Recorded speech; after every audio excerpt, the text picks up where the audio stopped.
Suaraku jelas? Jelas, Bu. Ini share screen-nya ketutupan nggak? Kelihatan semua atau kehalang? Aku nggak bisa lihat. Untuk di saya terlihat jelas, Bu. Oke. Gimana caranya lecet ya? Nanti aja. Oke, langsung mulai aja ya. Di sini, aduh, aku bingung. Stop dulu deh. Aku 39 dari 46 semuanya.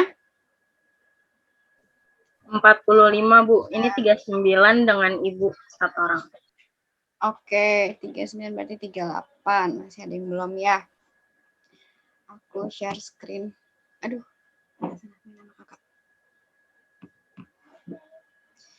Gimana caranya ya? Ini aja deh. Ya. Salam kenal semuanya. Aku Kamila, alumni fisioterapi UI angkatan 2010.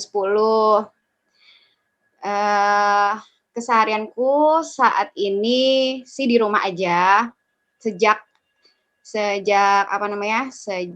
lulus UI aku lanjut S1 di Udayana, terus langsung nikah. Jadi pengalaman kerjanya lebih ke waktu S1 itu aku sambil kerja, tapi lebih ke bidang anak. Terus untuk saat ini kan kita mau bahas tentang fisioterapi kewanitaan. Ini lebih ke pengalamanku pribadi. Aku sudah berpengalaman melahirkan 3 kali, di mana anak pertama sesar, anak kedua dan ketiga, alhamdulillah lahir di rumah, dan yang ketiga, alhamdulillah lahir sendiri bayinya, kayak gitu. Jadi cukup punya pengalaman yang luar biasa, yang dari situ aku jadi bisa sharing sama teman-teman lain juga, dan tertarik untuk lebih jauh mendalami ilmu tentang obstetrik ginekologi gitu. Jadi sebenarnya ada loh fisioterapi tentang kebidanan, fisioterapi kebidanan. Jadi kalau di luar negeri itu ada spesialisasi fisioterapi kebidanan gitu. Nah, aku di sini alhamdulillah udah certified VBAC Doula. Doula itu pendamping persalinan. Terus aku ambil pelatihan prenatal gentle yoga, senam persalinan Mariam, hypnobirthing juga, dan lain-lain. Gitu. Dan aku saat ini mendampingi banyak ibu-ibu hamil di grup support group, yang dimana lebih banyak yang berpengalaman anak pertamanya sesar, yang kedua dan seterusnya pengen mau mencoba melahirkan spontan atau alami gitu. Terus sedikit perkenalan. Aduh. Nggak kelihatan. Di sini aku pengennya kita lebih ke diskusi aja. Kita anggap aja lagi belajar kelompok bareng-bareng gitu ya. Jadi aku bakal banyak nanya-nanya ke kalian buat diskusi gitu. Adinda Ilma Cahyani udah ada. Aku bakal panggil satu-satu absensinya buat aku ajak diskusi. Tidak, Bu. Maaf, Bu. Nggak bisa on cam, lagi kurang Ya, sehat. nggak apa-apa. Nah, di sini ada 3 hal yang berperan penting dalam kehamilan dan persalinan. Oh ya, kita di sini bakal bahas tentang childbirth atau childbirth education, itu ilmu tentang kehamilan dan persalinan gitu ya. Ada 3 hal yang berperan penting. Nah, kira-kira dari Adinda Ilma Cahyani panggilannya siapa nih? Apa aja tuh? Ada 3 nih dari bagian tubuh kita yang penting. Ini udah aku bikin contekan, jadi ada pondasi, ada lantainya, ada dindingnya. Itu kira-kira apa tuh dari organ tubuh kita? 3.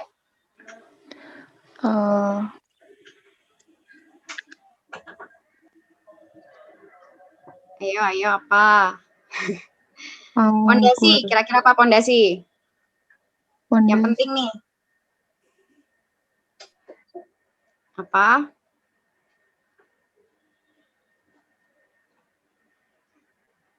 Atau yang lain? Aku kasih contekan lagi. Yang pertama, pondasi itu kaki. Kayak rumah, jadi penting banget kaki untuk proses kehamilan dan persalinan. Oke, udah kasih contekan ya. Kaki itu sebagai pondasi. Sekarang lantainya kira-kira apa dari bagian tubuh wanita? Seorang ibu hamil. Sebut aja udah, nggak usah malu-malu, nggak usah takut salah. Aku juga dulu banyak salah kok. Apa-apa? Sebut aja, sebut. Ayo. Atau yang lain? Panggul. Iya benar, panggul. Terus sebagai yang ketiganya, yang dinding, apa? Apa? Rahim, Bu. Yang lain, rahim itu masih bagian dari panggul. Sedikit lagi. Ayo. Yang berperan penting. Kalau bangunannya miring, rahimnya jadi miring. Kalau dindingnya miring, panggulnya ikut miring. Apa kira-kira? Ayo. Vertebranya. Ya benar, vertebrae, spine. Jadi 3 hal yang berperan penting dalam kehamilan dan persalinan itu yang pertama sebagai pondasi, kaki itu sangat berpengaruh karena kaki juga kan nyambung ke panggul kan.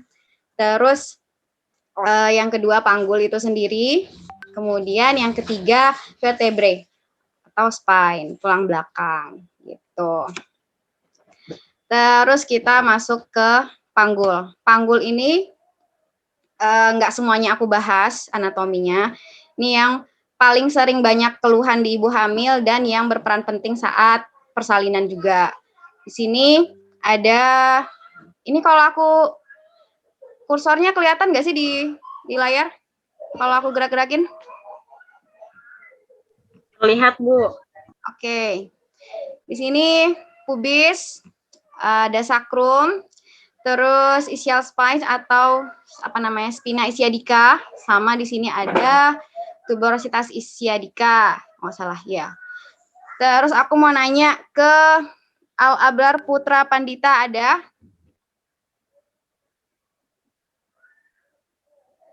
Ada nggak orangnya? Aku nggak bisa ngeliat semuanya.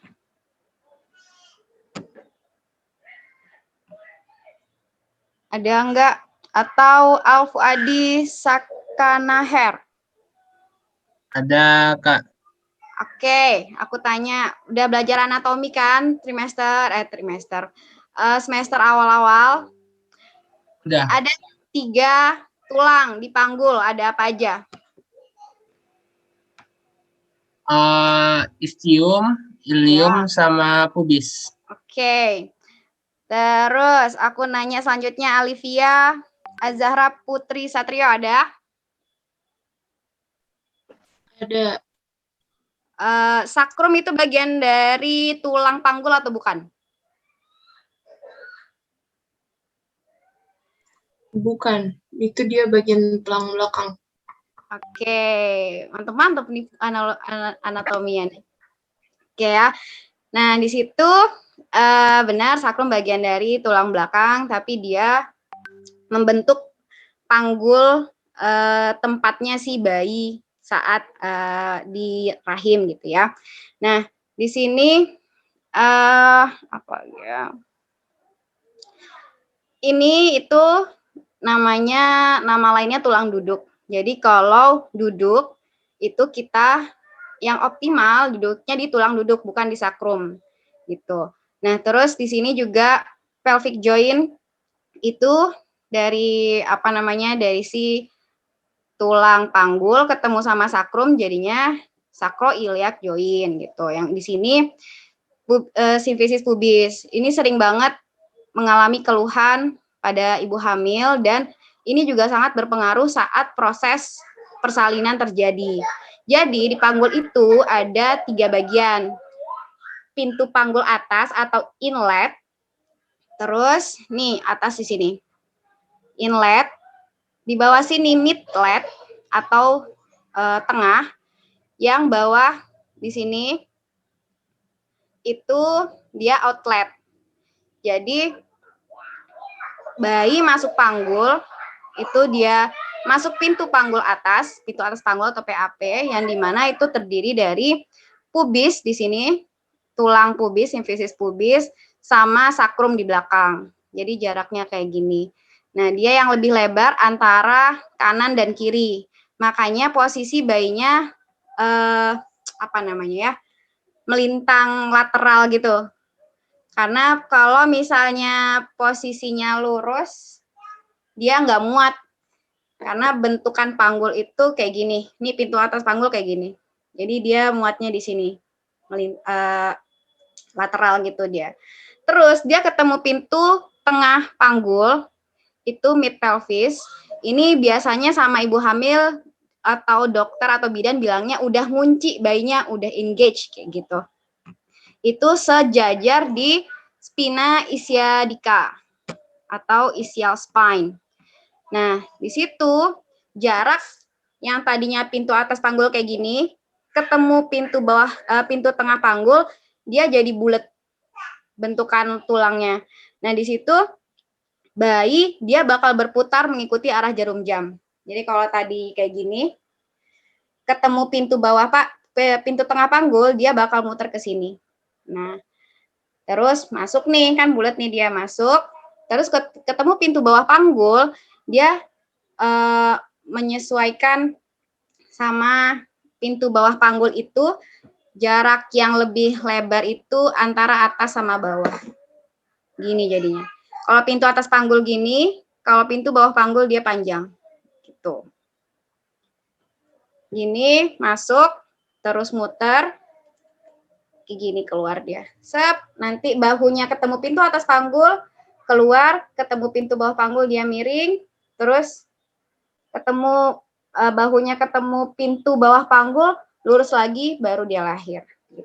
Ribet prosesnya, ini sekedar tahu aja dulu, karena butuh pemahaman yang lumayan kayaknya. Aku dulu baru pahamnya setelah berapa lama gitu. Itu ya, seenggaknya tahu dulu ada pintu atas panggul, ada midlet, ada outlet. Gitu, itu dari pelvis, dari tulang.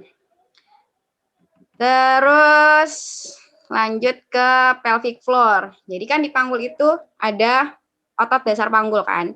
Ini yang sangat berperan penting juga, dan kalau ini tidak stabil itu bakal mempengaruhi keseharian si ibu hamilnya, terus mempengaruhi banget proses persalinan. Sekarang aku tanya yang belum, siapa? Alma Benanda.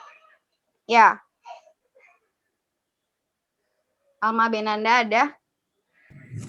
Ada, Kak. Oke, di sini ada 3 lubang. Ini 3 lubang apa aja nih? Tempat apa aja nih 3 lubang? 1, 2, 3. Tempat apa nih? Itu yang ada yang kayak sphincter ani gitu ya, Kak?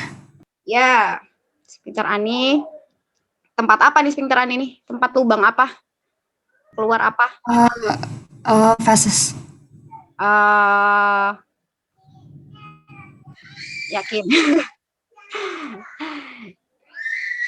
Iya, benar nggak? Iya, benar ya. Ani externus. Kalau oh iya benar. Nih, ani externus. Terus ini tengah. Ini sakrum. Tengah apa, Alma? Yang perineum itu bukan, Kak? Perineum. Iya. Nama lubangnya tempat apa nih? Oh, buat apa gitu, Kak? Lubang apa nih? Kalau ini kan lubang anus, kasarannya kayak gitu aja bahasa awamnya. Nah, ini lubang apa? Oh, yang itu buat lahiran, satu lagi buat pipis gitu, Kak.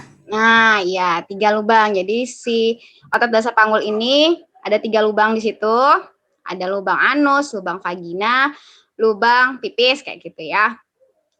Nah, berarti dia menopang 3 organ. 3 organ si kandung kemih, terus dari vagina, serviks ke rahim, terus ada si kalau anus ya pokoknya itu usus besar itu rektum. Nah, di sini ototnya itu dia dari sini ke sini, dari depan ke belakang. Tapi bentuk ototnya macam-macam, ada yang ke samping terus melingkar, dan setiap otot di lubangnya itu punya lingkarannya tersendiri. Nah, bayangin aja otot segini itu bisa ngelahirin kepala bayi. Ini tuh ototnya tuh kuat luar biasa dan elastis luar biasa gitu. Jadi ini perlu banget, penting banget dilatih sama untuk ibu-ibu hamil. Nah, biasanya nih, kan ada belajar belum? Siapa lagi yang belum? Andini Puspita Dewi. Ada? Ada, Kak. Biasanya kalau ada klien atau pasien nggak bisa pipis, dari fisioterapi disaraninnya apa? Atau ngompolan, atau udah belajar belum? Exercise pelvic floor muscle-nya, Kak. Apa namanya bahasa awamnya? Yang di kontrak, relax. Apa namanya? Ayo. Atau yang lain mau bantuin?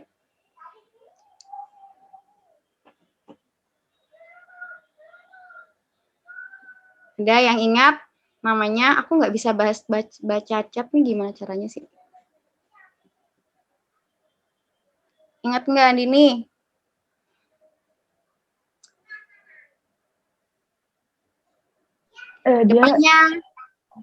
Depannya K, belakangnya L. Kegel exercise. Nah, ya Kegel. Nah, tapi di pelvic floor ini buat menunjang si otot dasar panggul ini nggak cuman si Kegel aja. Kegel itu kan dia nguatin kan. Nah, ternyata juga perlu ada dirilis gitu. Relaxing the pelvic floor. Jadi yang kita tahu Kegel aja, Kegel. Padahal kita nggak mesti Kegel terus kayak gitu. Ada juga caranya merelaksasikan si pelvic floor. Ini diantaranya ada namanya diafragma breathing. Coba aku tanya. Afisa Herliani ada? Ada, Kak. Nah, diafragma. Nafas diafragma. Udah belajar belum di FTD ya? Apa itu? Breathing exercise. Ya, breathing exercise. Yang ngembang itu dada atau perut atau mananya? Dadanya, Kak, diafragmanya. Diafragma. Jadi diafragma itu lebih tepatnya antara dada dan perut.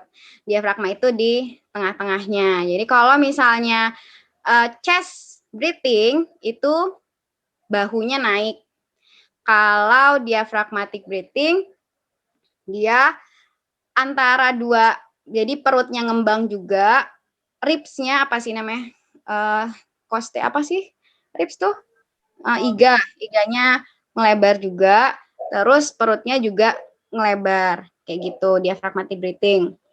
Nah, tapi yang perlu diketahui juga, nggak bisa sembarangan nafas, kayak gitu. Misal, aku kemarin kejadian, aku taunya diaphragmatic breathing ini adalah nafas perut, gitu. Jadi perutnya mengembang sebesar-besarnya, terus pas exhale, kempis sekempis-kempisnya. Yang ternyata pada saat exhale, kempis, di bawah itu kan ada si ini nih, otot dasar panggul. Kalau misalnya si perutnya dikempisin, otomatis yang bawah itu juga ikut ngelengkung, gitu. Dan ini jadinya aku salah nafas, aku nggak dikontraksiin si dasar panggulnya, jadinya otot dasar panggulku ambrol, kayak gitu. Itu kemana-mana. keluhannya. Jadi kalau misalnya untuk ngajarin nafas ibu hamil itu mesti sebaiknya kalau perutnya mengembang, inhale itu lebih bayanginnya ke ribs ribs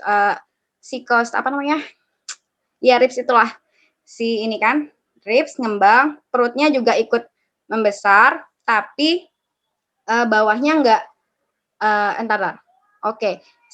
Pada saat exhale-nya nih yang pas kempis, itu bawahnya mesti di hold, mesti dikontraksiin, kegel, baru di exhale. Jadi meskipun si perutnya kempis ke dalam, bawahnya itu tetap enggak ke ambrol gitu, enggak ke ambrol.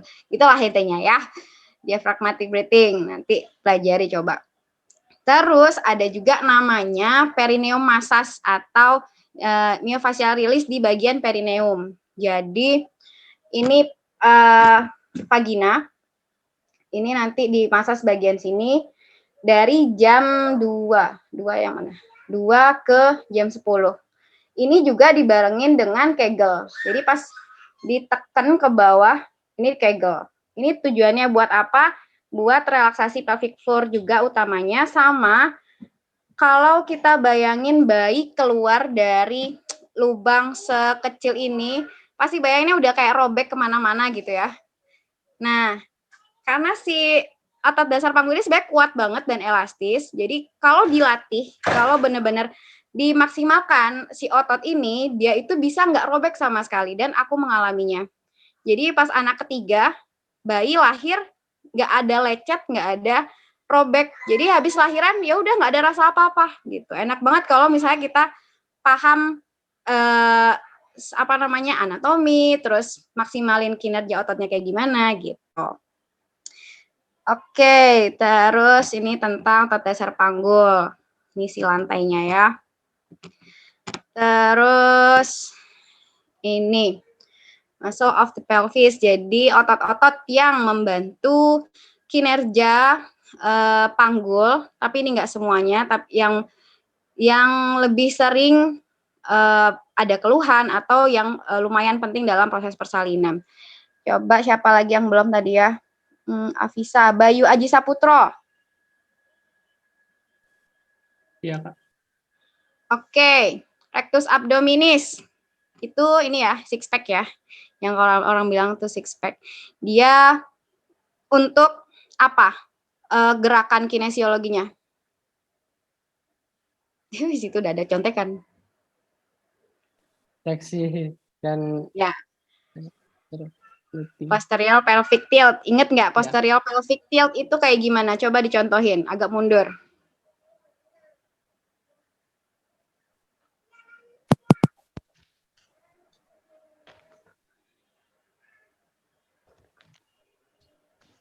Mundur, berdiri, contohin posterior pelvic tilt.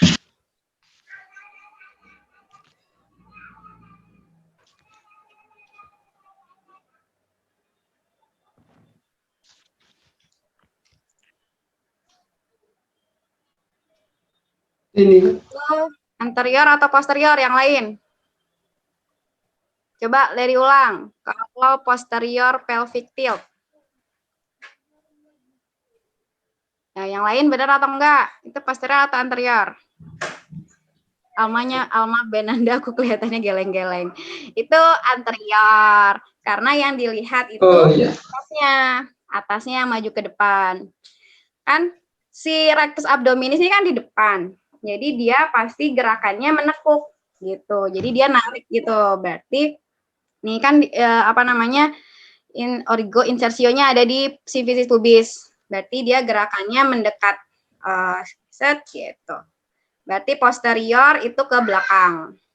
Simfisis pubisnya yang maju ke depan gitu ya. Nah, good. Oke, boleh duduk lagi. Jadi di sini ada rectus abdominis. Nah, kalau pada ibu hamil itu dia bakal ngelebar kayak gini. Ini jadinya linea alba. Nah, kalau misalnya si rectus abdominis ini nggak dijaga dengan baik, dia bakal kelewatan nih, si linea albanya bisa bisa terlalu, jadinya namanya diastasis recti. gitu. Dan efeknya itu bayinya bisa jadi ambrol. Jadi kalau misalnya bayinya kalau perutnya bagus nih, dia kuat. Kalau misalnya perutnya nggak bagus, rectus abdominisnya lemah, dia bakal jatuh gini. Dan ini bayinya pun mau masuk panggul jadinya yang tadinya gampang lurus gini, set, gitu. Kalau misalnya dia ambrol, dia mentok ke belakang. Tuh jadinya dia susah masuk panggul. Itu kalau si rectus abdominisnya lemah. Oke. Masih Bayu Aji, erector spine buat apa? Ekstensi. Oke, ekstensi. Tadi anterior pelvic tilt berarti yang pertama tadi dicontohin ya. Terus untuk rotasi ototnya apa? Rotasi terang. Ototnya otot apa yang bekerja ketika rotasi terang?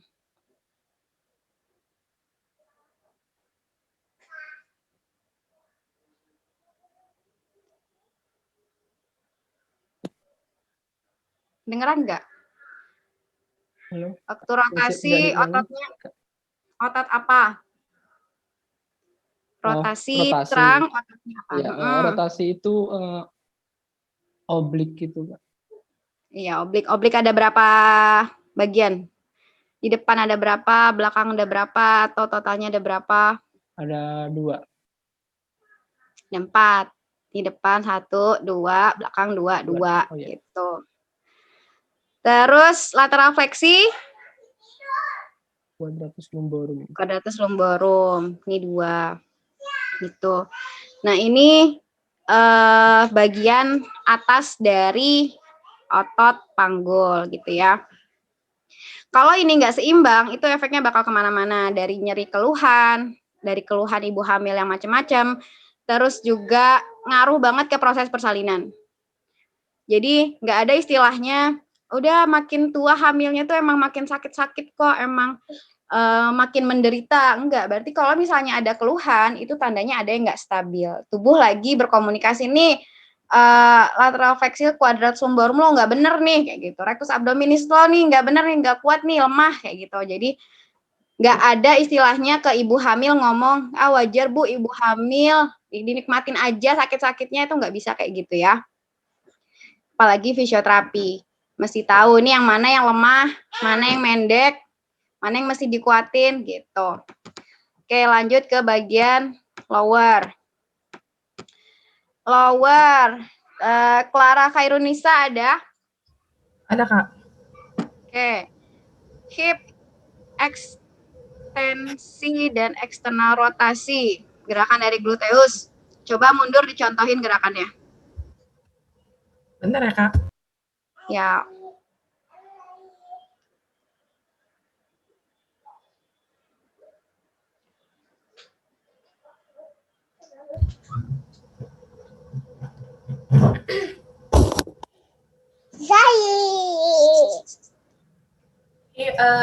Hip ekstensi ya, Kak? Iya, hip ekstensi.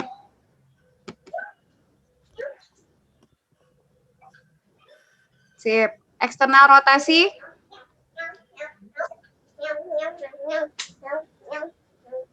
Ya, lanjut. Hip fleksi, knee ekstensi. Fleksi, knee ekstensi. Oke, itu sama ya. Terus ada hamstring, hip ekstensi, knee fleksi. Oke. Terus ada abduktor dan eksternal rotasi. TFL apa TFL? Otot apa TFL? Apa, Kak? TFL kepanjangan otot apa? Transfemoral lateral. Tensor fasial lata. Dia untuk abduksi dan eksternal rotasi. Tadi sama ya sama gluteus. Terus aduktor. Coba gerakan aduksi dan internal rotasi. Aduksi, internal rotasi. Oke. Terus hip flexor, ada gerakannya hip fleksi. Ini otot apa ini? Otot hip flexor itu otot apa? Iliopsoas. Sip, mantap. Iliacus sama psoas ya. Jadi udah boleh duduk lagi. Terima kasih. Sama-sama. Siap, psoas itu ada di psoas. Otot psoas. Psoas itu salah satu otot yang sangat connect dengan emosi, pikiran, perasaan. Dia namanya soul of the muscle, kalau nggak salah. Apa muscle of the soul? Soul of the muscle. Jadi dia itu otot yang paling duluan bereaksi ketika seseorang itu apa namanya ya? Misal nih kita ketemu penjahat, terus mau ditembak, itu otomatis kan langsung ngeringkuk. Nah itu kerjanya si hip flexor, si psoas mayor. Nah pada saat proses persalinan, kalau misalnya ibunya takut akan melahirkan, terus dia nggak tahu mesti ngapain, dia panik, itu otomatis si psoas mayor, psoas minor, otot psoasnya ini dia bakal mendek. Nah, ketika si otot psoasnya ini mendek, itu dia bayinya jadi susah masuk ke lubang sini. Gitu. Jadi semuanya pun juga bakal pengaruh dia ototnya. Kalau sering memendek, itu juga jadinya dia lebih kaku. Hati-hati, Kakak.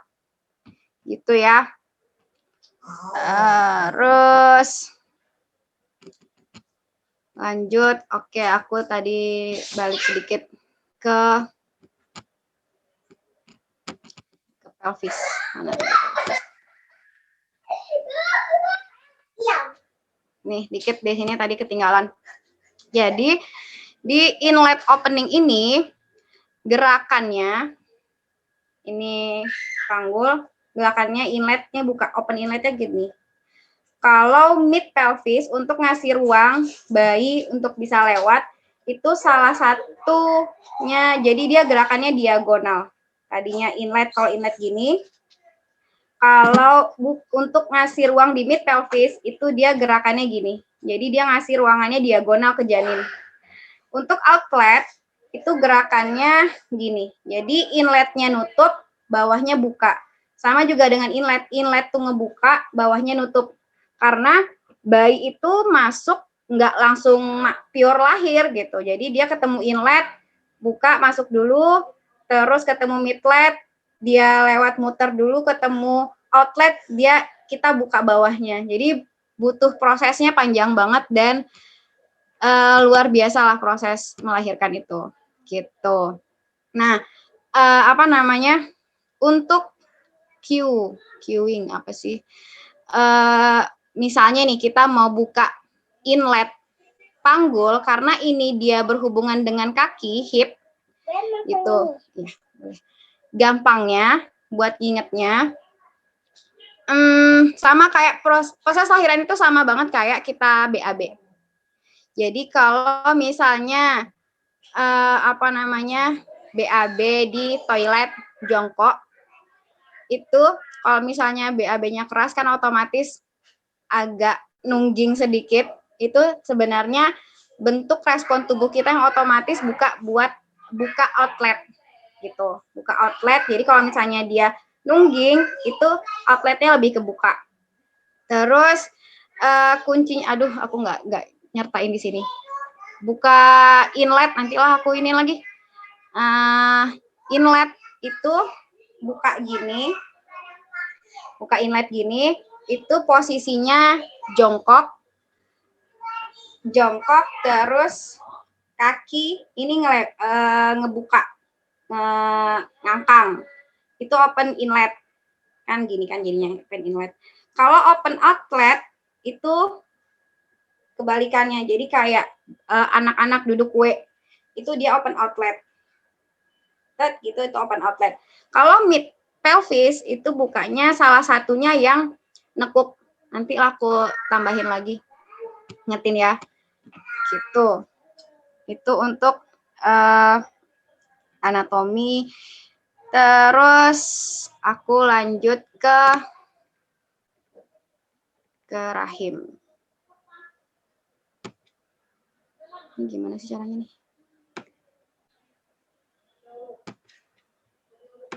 Rahim.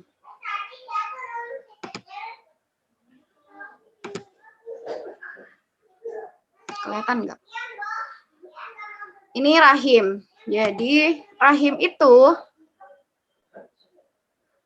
ada ligamen yang menyangga si rahim itu. Biar dia nggak jatuh ke depan, nggak miring ke kanan, miring ke kiri. Jadi benar-benar supaya dia center di tengah, itu ada namanya round ligamen. Round ligamen ini ada di kanan sama di kiri. Jadi ada dua. Terus ini dia bentuknya kayak sabuk. Jadi kalau ini rahim bulat, dia sabuk narik ke belakang. Itu si broad ligamen. Tar.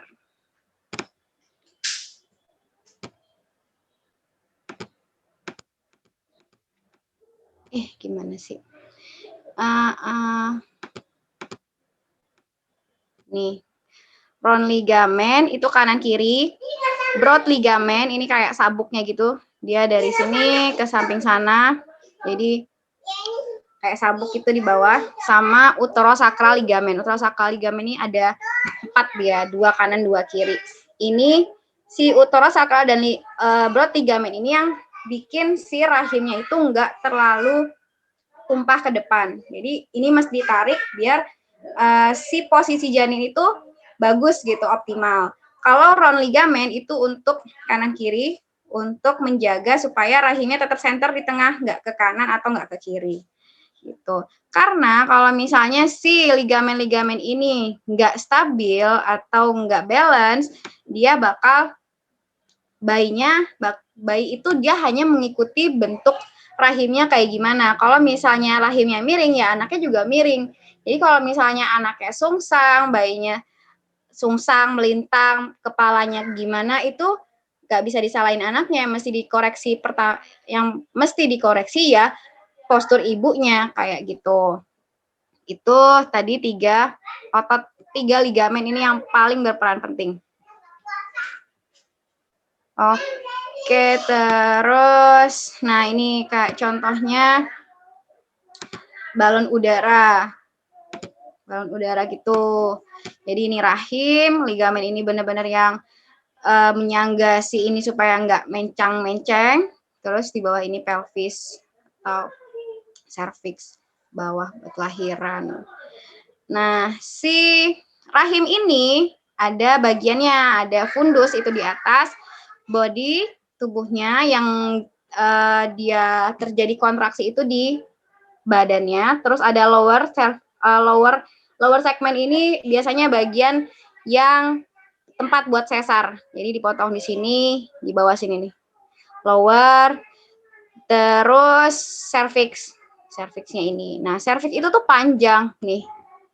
Jadi pada saat proses persalinan, dia itu bakal ada penipisan, pelunakan, panjang proses cervix untuk menjadi tipis dan lunak, dan akhirnya si bayi itu lahir.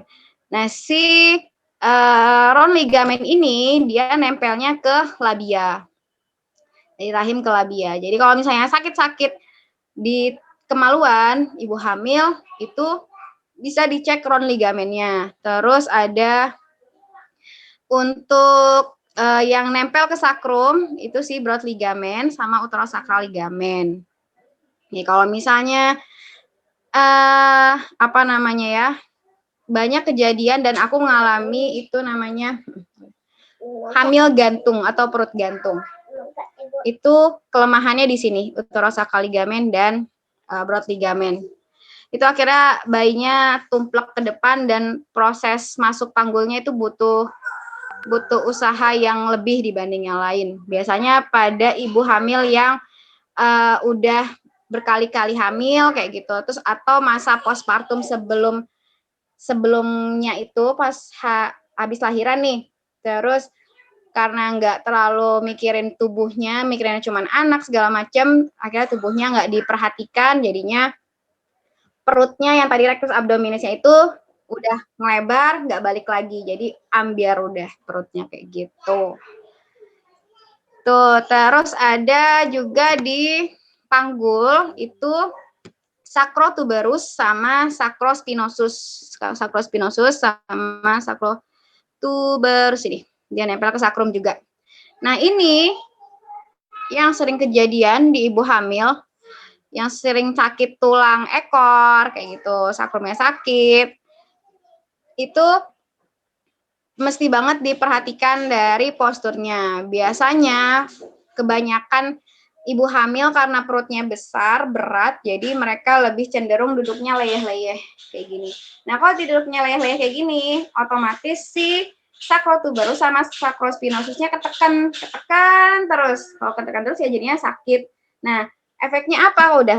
Udahlah keluhan pas hamilnya sakit, pas lahiran juga si ini kan sakrotuberus sama sakrospinosus ini nempel ke sakrum, dan sakrum ini pun juga butuh gerak pada saat bayi mau keluar. Jadi gerakan sakrum nih, kalau sakrum tuh dia gerakannya gitu, belakang set gitu, gimana sih gini gitu.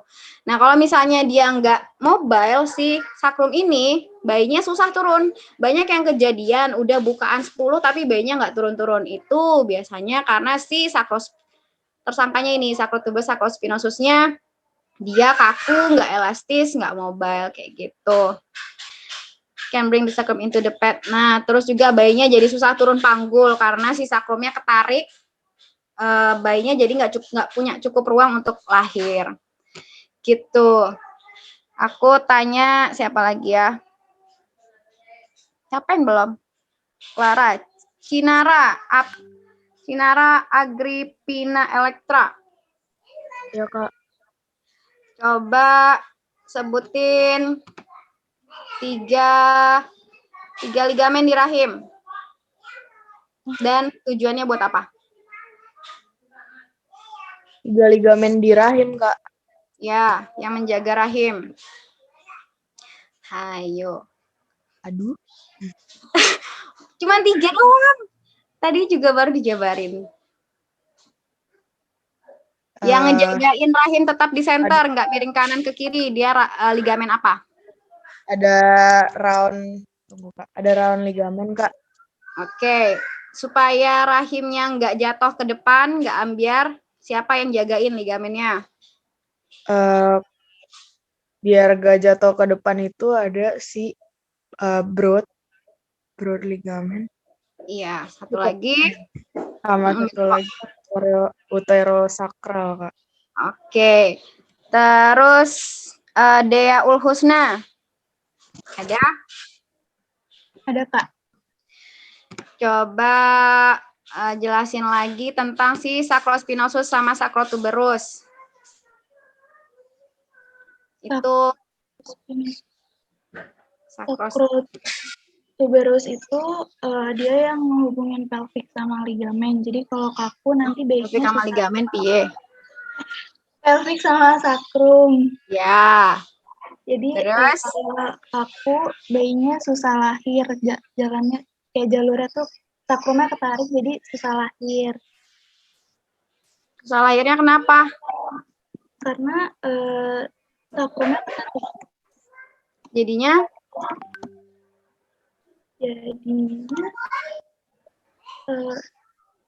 bayinya susah lahir.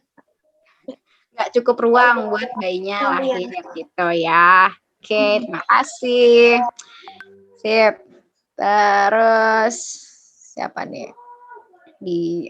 Aku tanya lagi. Nah, lanjut dulu.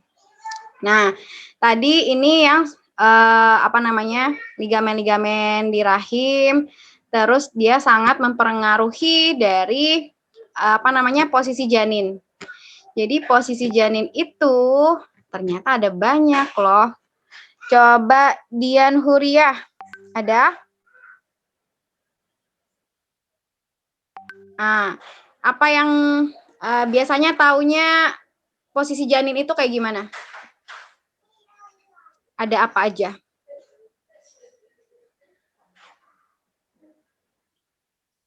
Yang biasa terjadi?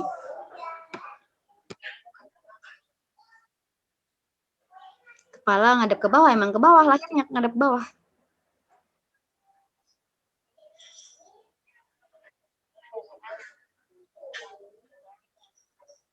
Oh iya, kalau kepalanya di atas namanya apa? Depannya S, belakangnya G. Nah, sungsang. Biasanya orang cuma tahu biasanya sungsang sama kepalanya di bawah gitu ya. Padahal, terima kasih Dian. Padahal ternyata itu kepala di bawah aja itu nggak cukup. Ternyata ada banyak posisi janin. Kita tuh masih tahu letak janinnya kayak gimana. Jadi tadi yang kayak tadi dicontohin, kepala di atas itu sungsang, kepala di bawah yang optimal tentunya. Nah ini miring, ini namanya oblik. Terus ada juga melintang.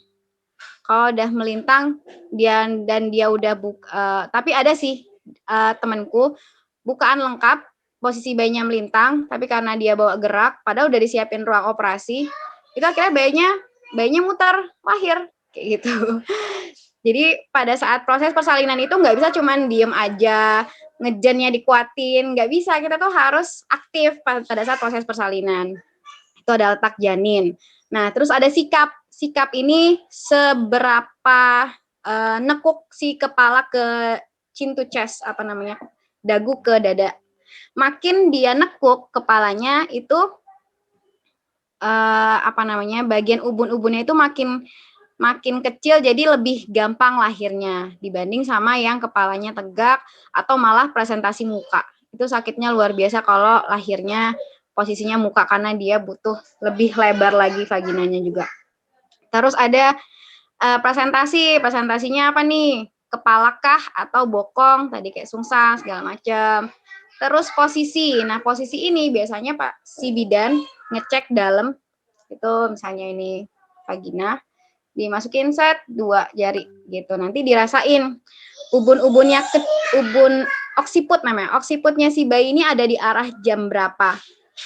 Buat cari tahu posisi janinnya ini seperti apa. Nah, ternyata ini dia. Jadi ada kalau oksiputnya di depan, boneka aku nih. Posisinya kayak gini. Ini namanya oksiput. Ini ubun-ubun kecil. Oksiput anterior. Anterior kan depan, oksiput anterior. Kalau misalnya dia kebalik, oksiputnya di belakang, jadinya oksiput posterior. Kalau dia ke sini, ini dia jadinya transverse. Oksiput transverse, bisa left atau bisa right. Gitu. Nah, yang paling optimal itu ada di left occiput transverse sama si left occiput anterior, terus dia muter ke occiput anterior. Karena si bayi ini pada saat masuk panggul dia lebih ke mengikuti arah jarum jam. Jadi kalau misalnya dia awalnya ke sini, terus dia muter arah jarum jam kemana sih? Ini aku mirror nggak sih nih? Ini Kak, ini kelihatannya kanan apa kiri? Kiri. Kiri ya? Oke. Jadi kalau ini kiri ya, ini left occiput, left kiri, punggungnya di kiri, occiputnya di sini, left occiput transverse, dia ke arah jarum jam, jadinya ke sini, jadinya left occiput anterior, terus muter lagi, ketemu pintu bawah panggul, jadinya occiput anterior. Kalau misalnya dia punggungnya di kanan, benar nggak sih? Kanan, dia mengikuti arah jarum jam, dia muternya jadi ke sini. Kalau muternya ke sini, pas mau keluar, jadinya presentasinya muka. Tep, gitu lahirnya. Susah. Jadi yang optimal ada di kiri. Karena bentuk rahim itu juga ternyata dia yang lebih melengkung itu sebelah kiri. Kiri, ini kanannya itu dia agak lebih lurus. Melengkung, lurus. Ini. Makanya bayi itu dia sebenarnya lebih menyesuaikan diri itu di punggungnya kiri. Karena dia bakal melengkung gini. Kalau misalnya di sini, sempit nih kan terlalu tegak, jadi nggak enak. Dia bakal nyari tempatnya yang enak tuh di sini, melengkung. Gitu. Lebih luas dia areanya. Gitu. Sekarang aku tanya lagi. Siapa yang belum? Dira Rahma. Udah tadi? Belum. Oke. Posisi optimal tadi apa? Posisi optimal bayi itu kepala di dekat rahim, kakinya di atas, terus apa namanya, oksiputnya itu lebih baik posisi awalnya tuh di kiri, ngadep kiri, biar ngikut arah jarum jam, jadi dia oksiputnya di anterior. Sip. Terus, jadi awalannya itu bisa dari left occiput transverse, left occiput anterior, atau occiput anterior. Gitu. Ya, benar. Thank you. Terus, Fainah ada? Ada, Kak. Kenapa bayi itu kalau punggungnya di kanan jadinya kurang optimal?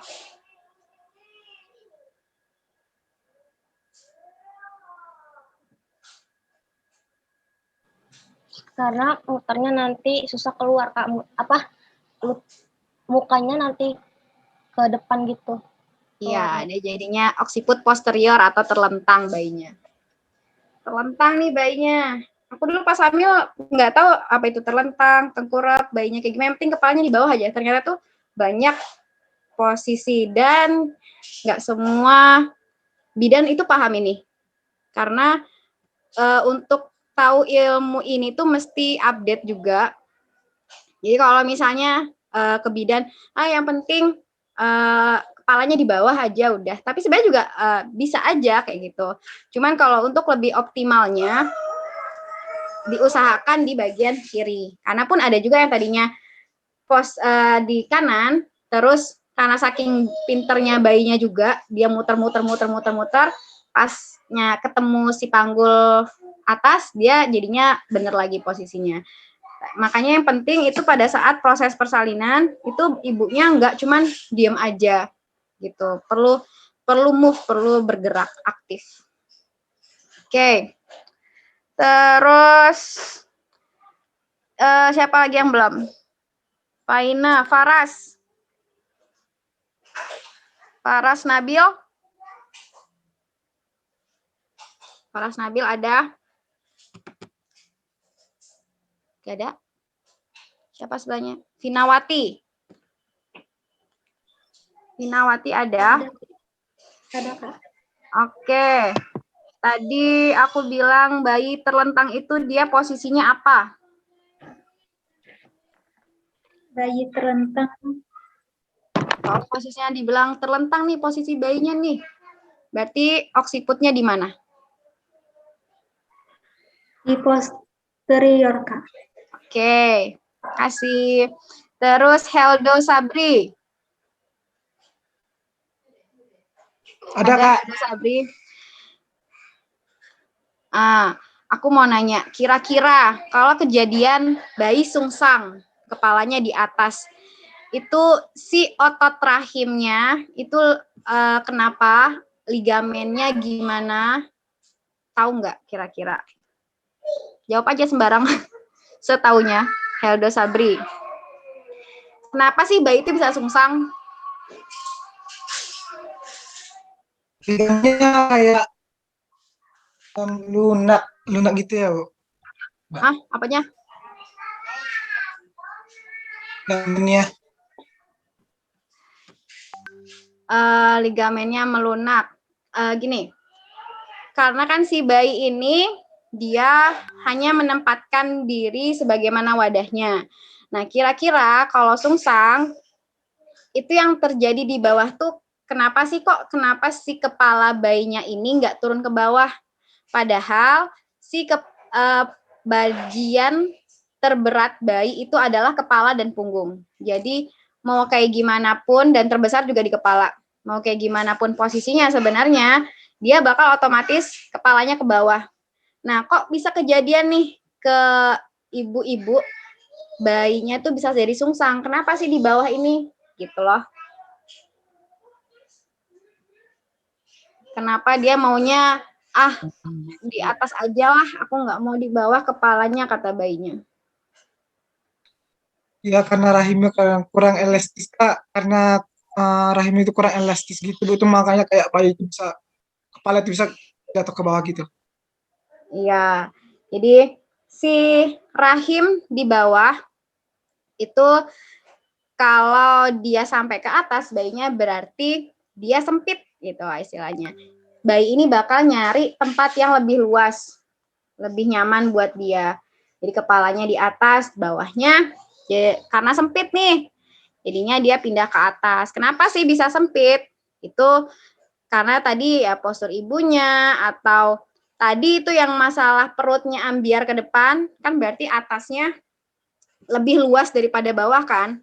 Itu bisa jadi sungsang. Atau juga ada ligamen-ligamennya yang nggak stabil atau dia terlalu ketarik, jadi bawahnya sempit. Makanya pada saat bayi sungsang yang sering disuruh sama dokter atau bidan apa?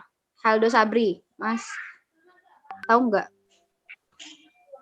Disuruh Bisa ngapain nih kalau bayinya sungsang? bisa diulangi lagi, Bu? Pertanyaannya. Biasanya nih kalau bayinya sungsang yang sering disarankan sama dokter atau bidan, udah banyakin aja ini, banyakin aja gerakan ini, kayak gitu. Gerakan apa? Jongkok, Bu. Oh, jongkok. Kalau jongkok bayinya sungsang makin turun, Pak. Jadi kalau sungsang itu biasanya disarankan untuk melakukan gerakan inversi. Inversi itu menekuk. Misalnya banyakin sujud, banyakin kepalanya di bawah ibunya. Dengan harapan bukan bayinya buat muter, tapi sebenarnya supaya bagian terendahnya ibu itu lebih luas, karena kan kalau misalnya nih sering duduk terus, sering tegak terus, bawahnya kan jadinya lebih tegang. Kalau tegang otomatis dia mendek. Kalau mendek jadinya sempit. Nah, otomatis jadinya ruangan di situ jadinya sempit. Nah, biar supaya ruangannya luas lagi, mesti diseimbangkan dengan gerakan yang terbalik sebaliknya gitu. Jadi supaya si atas misalnya sujud nih, ini saya ibu ya bukan bayi. Ini saya sujud ibunya, jadinya sininya lebih kerilis gitu, nggak tegang lagi ototnya. Makanya juga ibu hamil itu 9 bulan nggak ada libur sholat kan, karena sholat itu tuh bagus banget. Jadi optimalisasi movement terbaik buat ibu hamil itu dan janin adalah salah satunya sholat gitu. Perbanyak sujud, perbanyak ruku, jadi dia ngebantu merelaksasi bagian terendah ibunya supaya dia punya ruangan lagi supaya bayinya bisa kepalanya di bawah gitu. Terus Inas Amani ada?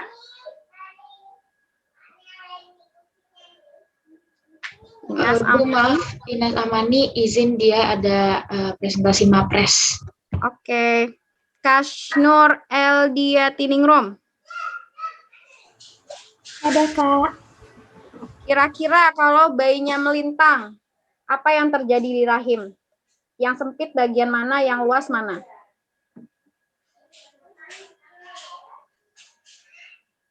Bayinya melintang.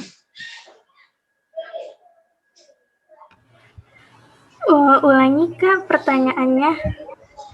Kalau bayinya melintang nih di rahim, kira-kira si rahimnya ini bagian mana yang mendek atau bagian mana yang lebih luas? Yang lebih luasnya itu di bagian tengahnya itu, Kak. Terus nanti yang bagian atas sama bawahnya itu sempit. Ya, biasanya kenapa kok bisa atas bawah sempit? Postur ibunya biasanya kayak gimana? Atas bawah sempit.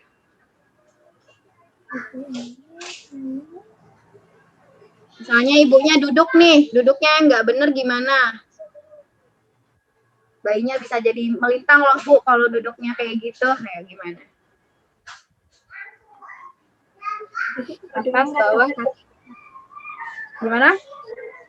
Duduknya kurang tepat gitu. Iya, duduknya kurang tepatnya gimana? Posisinya bungkuk mungkin Kak, apa? Bisa, Iya. pokoknya dia ngeringkel. Jadi kayak tadi juga misalnya dia sering leyeh-leyeh, terus duduknya bungkuk gini, otomatis kan sini kan itu jadi sempit, yang luas jadi kanan kiri. Nah itu bisa jadi bikin bayinya melintang, gitu. Oke, terus, dah kita lanjut lagi di jam 2. Nah ini tadi yang membantu, gimana sih? Ini nih. Prenatal comfort measure ini yang bisa dilakukan ketika ibu hamil memiliki banyak keluhan, juga yang pada akhirnya itu bisa mempengaruhi proses lancar tidaknya persalinan.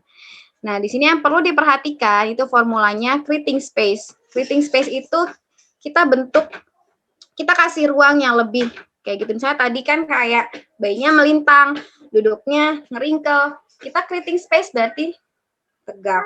Gitu. Sebenarnya tegak gini aja juga udah creating space di sini. Karena kalau kayak gini kan nggak creating space sini creating space. Kalau misalnya ibu hamil yang kebiasa perutnya makin besar, makin ngebungkuk, aduh gitu jalannya kan kayak gitu sambil ngangkat-ngangkat kayak gitu. Nah itu berarti dia nggak creating space di belakang. Area depannya jadinya memanjang dan bisa mempengaruhi rectus abdominis makin melebar, jadilah diastasis recti. Jadi perlu banget misalnya kita cari solusi dari suatu kondisi itu kita mesti mikir ini creating space-nya mesti di mana nih, kita mesti nge-create space-nya di mana. Terus juga mesti perhatikan abdominal muscle sama belly compression. Belly ini maksudnya apa? Jangan ada gerakan yang kayak tadi. Gerakan ngebending ke belakang. Back bending. Kalau back bending berarti si rectus abdominisnya itu ketarik dan dia bakal melebar. Ini bisa jadi diastasis recti. Perutnya ambiar. Gitu. Lemah jadinya otot perutnya. Atau juga jangan sampai belly compression. Sama kayak tadi ngeringkel badannya itu aja udah belly compression. Atau gerakan nge-twist ngambil sesuatu di belakang. Ini belly compression di sini. Gitu. Jangan ada gerakan-gerakan seperti itu. Nah, terus juga mesti diperhatikan relaksin hormon. Relaksin hormon itu jadi semua sendi-sendinya ibu hamil mendekati persalinan itu dia makin laksitinya makin ini banget meningkat kayak gitu karena supaya si bayi itu bisa gampang lahir. Jadi sendi-sendi di antara panggul itu dia lebih elastis gerakannya supaya bayinya cepat lahir. Tapi efeknya ketika si relaksin hormon ini kan juga ke seluruh tubuh. Jadi ke hip juga kena, ke simfisis pubis juga iya. Jadi ketika kita melakukan gerakan yang terlalu berlebihan, padahal misalnya si simfisis pubis terlalu berlebihan, jadi misalnya buka panggulnya besar banget, ini jadinya lebih ke tarik gitu. Jadi lebih gampang oglek gitu loh. Jadi kayak karet banget ibu hamil itu. Nah, itu masih diperhatikan karena jadinya gampang banget nggak stabil. Nah, itu sambungnya ke stability. Jadi masih diperhatikan nih, setiap gerakan itu mesti stabil. Terus juga pernafasannya. Jadi untuk yang gerakan membungkuk ketika ribsnya menyempit, itu kan berarti bisa dibarengin dengan exhale. Ketika ribsnya mengembang, itu inhale. Jadi kalau misalnya gerakan setiap melakukan di kardio tuh dapat juga kan. Hanya angkat tangan, ini inhale. Pas turun exhale. Ke samping inhale, ke bagian mendekati tubuh exhale kayak gitu. Itu masih diperhatikan gerakan-gerakannya yang mesti dibarengin dengan nafasnya apa, inhale apa, exhale apa kayak gitu. Terus individual assessment dan adjustment. Ini jadi pada saat hold di satu posisi, nanti ada contoh-contoh posisinya. itu mesti diperhatikan. Apa namanya? Apa sih? Aku jadi ngeblank. Oh ya, misalnya nih, contoh gerakan. Mana. Nih. Ada ini cat cow pose. Jadi atau yang mana ya? Atau inilah ini, yang lain. Low lunge. Yang ini aja lah, balancing pose. Balancing pose aja biar kelihatan. Banyak sering kesalahan tuh kayak gini. Misalnya pada saat dia hold pose di sini, itu kalau dia nggak aware sama badannya, panggulnya kemana, bahunya kemana. Jadi ininya drop juga misalnya kayak gitu. Jadi nggak square antara bahu sama panggul. Padahal seharusnya itu tuh mesti yang netral, tulang belakangnya netral, nggak boleh ada twist. Terus juga bahu sama panggul benar-benar sejajar, panggul nggak boleh drop. Itu mesti banget diperhatiin gitu. Itu salah satu contohnya. Jadi nggak bisa cuman sembarangan pose. Dan ini aku pun baru tahu setelah ikut pelatihan prenatal gentle yoga. Kalau dulu ikut senam hamil, itu ya udah ngikut aja gerakan ibunya kayak gimana yang ngikut. Padahal panggulnya kemana, tangannya kemana, ternyata nggak stabil dan nggak balance. Gitu. Tadi mana tadi? Ini mana sih? Oh, ini dari sini.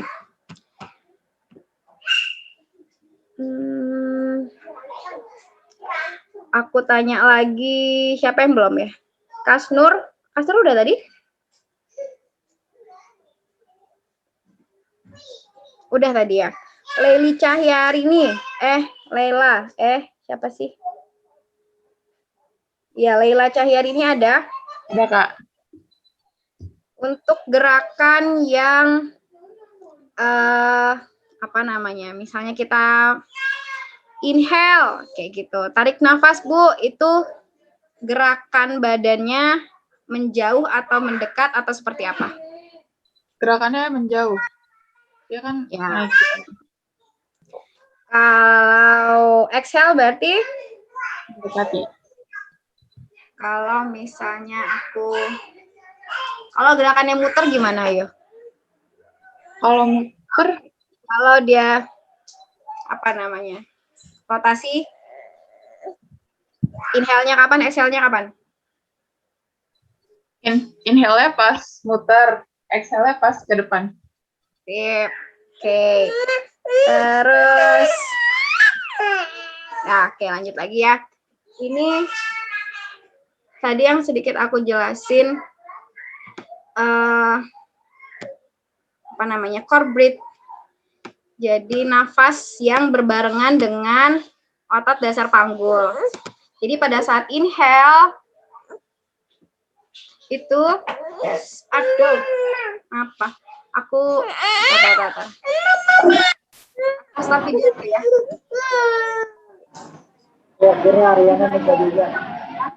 Pada saat ini jadi di diaphragmatic breathing ini atau core breath yang perlu diperhatikan itu ada empat bagian. Atas diafragma, belakang ada low back muscle atau multifidus, terus depan transverse abdominis, sama bawah pelvic floor.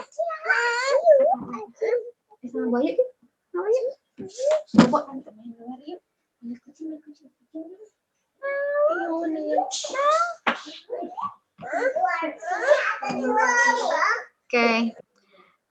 Jadi pada saat inhale itu tarik nafas biasa, diafragmanya turun, otomatis perutnya agak mengembang, dan otot dasar panggulnya merileks, ngerilis. Nah, terus pada saat exhale, diafragmanya naik, otot dasar panggulnya ditarik. Dibayangin narik ke atas. Perutnya tarik ke dalam. Kalau misalnya dasar panggulnya nggak ditarik, nggak dikegel, itu jadinya si perut ini bakal nekan otot dasar panggul yang bisa bikin otot dasar panggulnya melemah dan yang tadi aku bilang ambrol gitu otot dasar panggulnya. Gitu, inhale, exhale, nanti coba di iniin lagi aja, dipelajari sendiri. Ini buat pengetahuan. Terus ini ada aku ininya. Nah, sering yang terjadi kesalahan tadi belly breathing, akhirnya terjadi diastasis. Belly breathing ini perut ngembang, kempis, otot dasar panggulnya nggak diperhatikan. Jadi pada saat dia ngempis, si otot dasar panggulnya, ini perut ngempis, dasar panggulnya makin ke belakang, makin jatuh ke bawah. Itu bikin si dasar panggulnya ambrol. Atau kayak kalau misalnya mau foto, ayo foto-foto 1, 2, 3 terus biar nggak kelihatan gendut, tarik nafas, terus ditahan kayak gitu, tarik nafas perutnya kempes, itu dorong otot dasar panggulnya jadinya jatuh. Atau di sini juga shallow or chest breathing, dia lebih ke nafas dada gitu, otot dasar panggulnya jadi nggak bekerja, nggak aktif. Terus ini aku gimana sih ceritanya, jadi bingung. Oh, jadi untuk melakukan exercise tergantung kasus tergantung tiap kasus. Jadi bisa kita kasih stability atau mobilisasi, atau di stability ada pelvic sama si breathing tadi. Terus ini pelvic stability ada banyak banget sebenarnya yang bisa dipelajari, tapi nggak mungkin aku kasih tahu semua. Terus sama si postural and position ini bagian dari stability untuk menjaga keseimbangan, kestabilan tubuh gitu. Ini posisi yang aku tanyalah. Siapa tadi? Lulu udah belum Lulu? Lulu Irba. Belum, Kak. Dari gambar sini, postur yang benar yang nomor 1, 2, atau 3? Yang nomor 1. Nomor 1. Kalau yang nomor 2 kenapa? Kalau nomor 2 dia ini, Kak, hyperlordosis lumbal, anterior tilt. Terus jadinya bisa bikin apa? Bisa bikin apa maksudnya, Kak? Bisa Perutnya ya? menyebabkan apa? Perutnya jadi gimana nih? Jadi hyperlordosis. Terus kalau hyperlordosis, rectus abdominisnya gimana? Jadi diaktasis recti, Kak. Ya. Terus kalau yang ini satu lagi, ini kenapa nih? Itu dia kyphosis, Kak. Posterior tilt. Iya, benar, posterior tilt. Tuh. Jadi itu tentang postur. Terus ini bisa dibaca nanti. Untuk posisi duduk, itu yang perlu diperhatikan duduknya di tulang duduk. Tulang duduk tadi tuberositas sciatica ya. Kalau nggak salah, aku jadi lupa.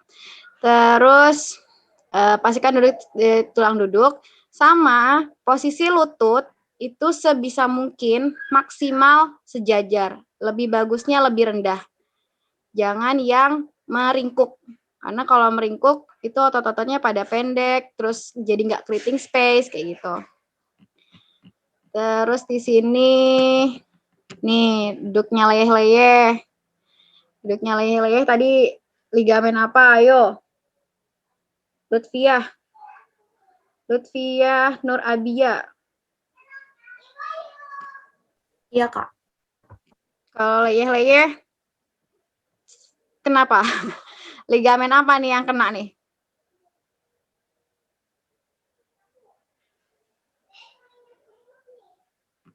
Suaranya ke-mute.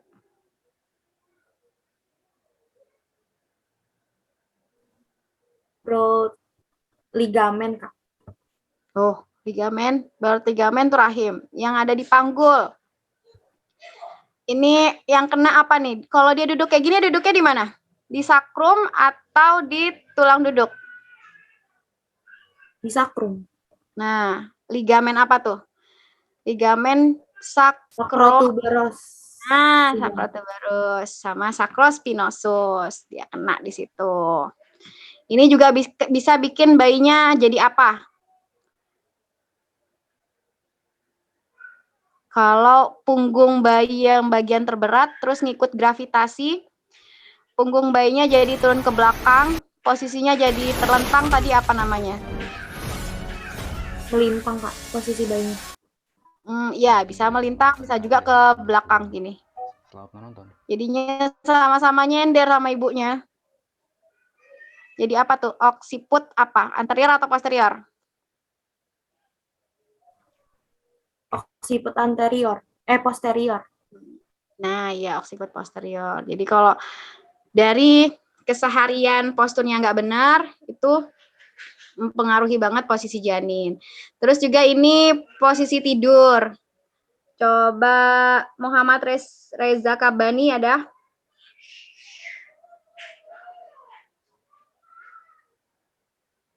Ada nggak? Ada, Kak. Nah, kenapa nih yang atas salah?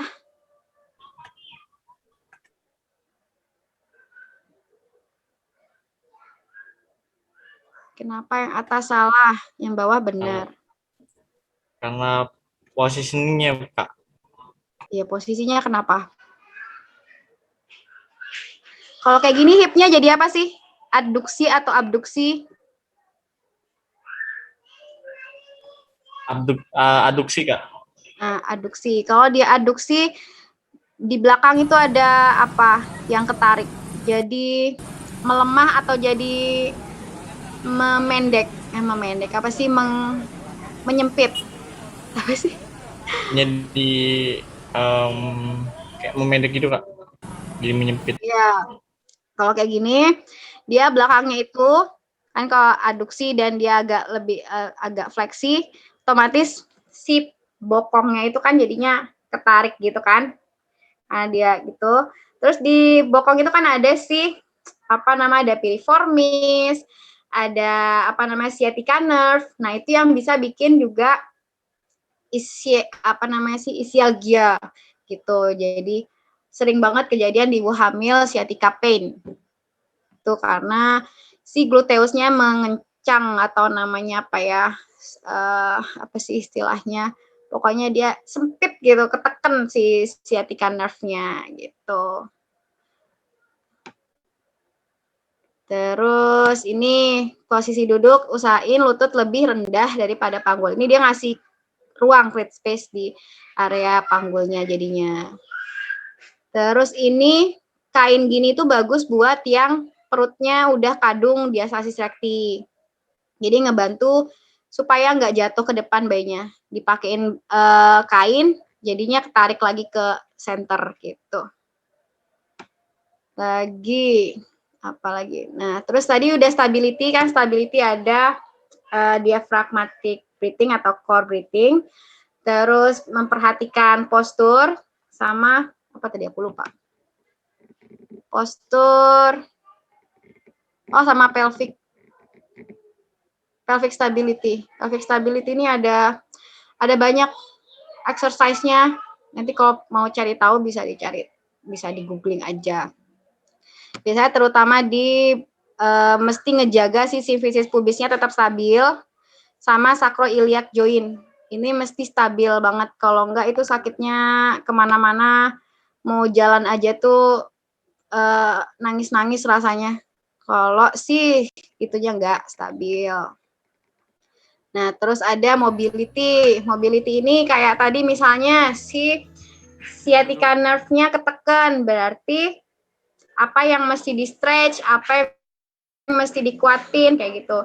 Itu hanya berlaku pada otot-otot selain erector spine dan perut.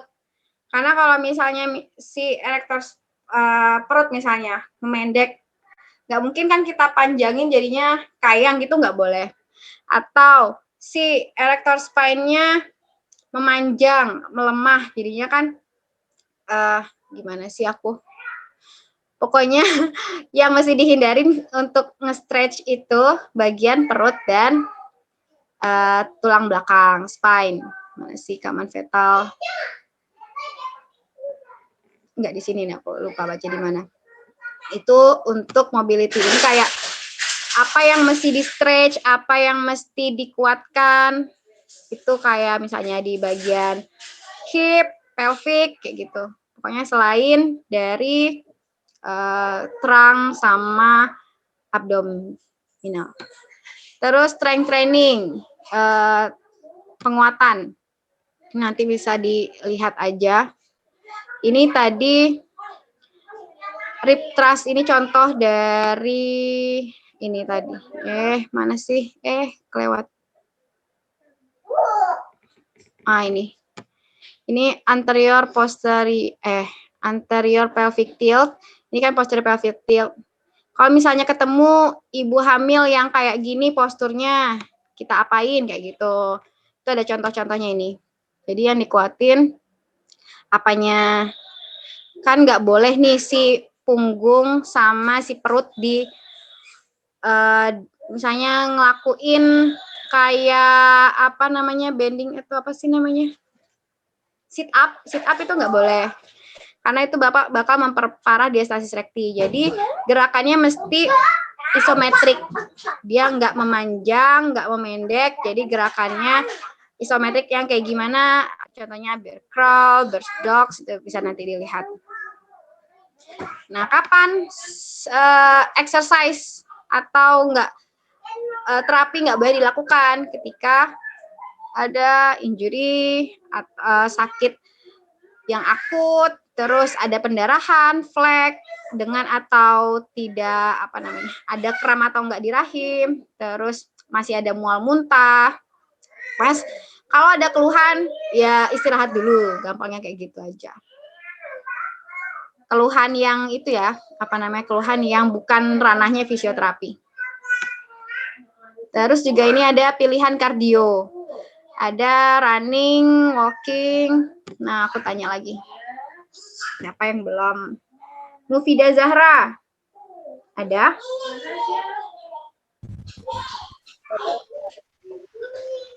Nah, ini running pada saat trimester 1 masih boleh. Kenapa trimester 2 sama trimester ketiga nggak boleh? Kira-kira ada gerakan apa yang bikin nggak boleh? Karena itu nggak sih, karena perutnya udah membesar gitu. Terus kan kalau misalkan lari itu tuh ada fleksibilitas gitu. Jadi takutnya kayak menekan gitu. Ada hentakan gitu ya. Hentakan jadinya kayak lompat-lompat. Nah, kalau misalnya lompat-lompat yang kena apa ototnya? Otot ligamen apa kira-kira? Dari otot deh. Yang ambrol otot apa? Kalau dibawa lompat-lompat, hentakan-hentakan. Yang rectus abdominis. Nah, itu juga. Yang bawah apa? Penyangga si pelvic.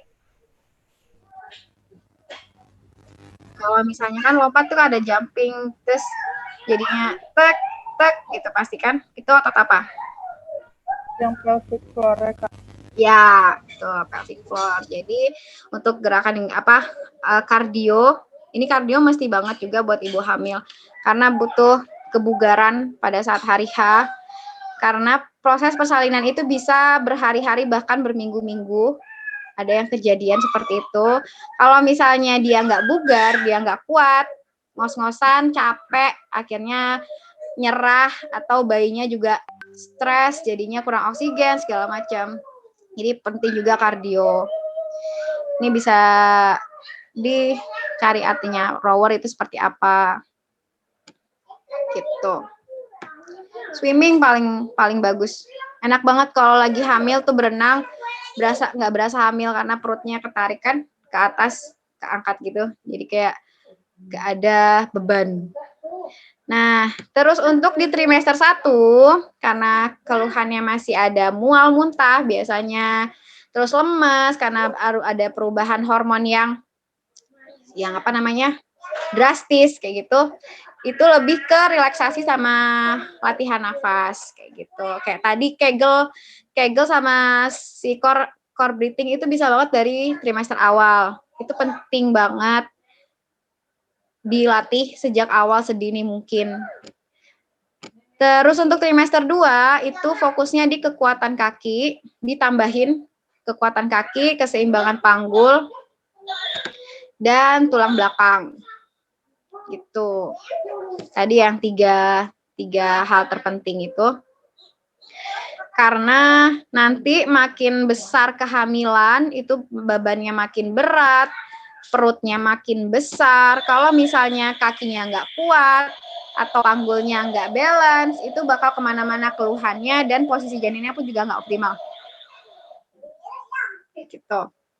Terus trimester 3 ini persiapan persalinan. Jadi lebih ke bagian buka panggul, open hip dan pelvis, open inlet, terus dilatih juga open outlet, midletnya, segala macam.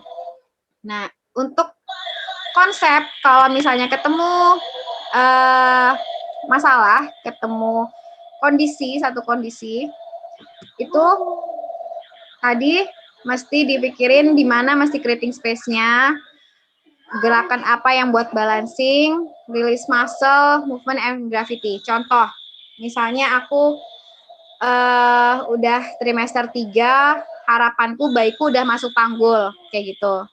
Nah, untuk creating space, gerakan creating space balancing ini wajib banget untuk setiap gerakan sebenarnya. Karena memang itu yang dibutuhkan keseimbangan dan ruangan yang cukup.